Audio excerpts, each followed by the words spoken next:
তাদেরকে সবিনয় শুভেচ্ছা জানাচ্ছি। সবাইকে ধন্যবাদ। আসসালামু আলাইকুম।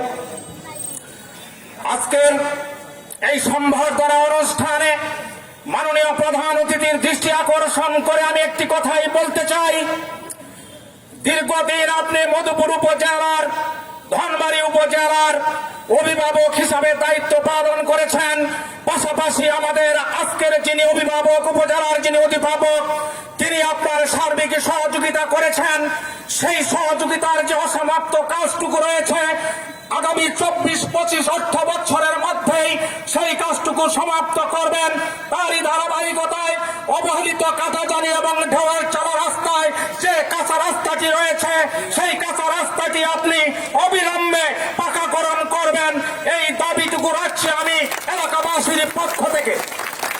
সেই সঙ্গে আগামী সোলাকুই ইউনিয়নের যে উপনির্বাচন হবে, সেই নির্বাচনে আমি চেয়ারম্যান প্রার্থী হিসাবে মাননীয় অভিভাবকদের কাছে আমি সবিনয় অনুরোধ রাখবো, আগামী নির্বাচন যেন জনগণের পক্ষের নির্বাচন হয়। আপনি যেন নিরপেক্ষ থেকে আমাদেরকে নির্বাচনটি উপহার দেন, সেই প্রত্যাশা রেখেই আমি আমার কথা শেষ করছি। সবাইকে ধন্যবাদ। আসসালামু আলাইকুম।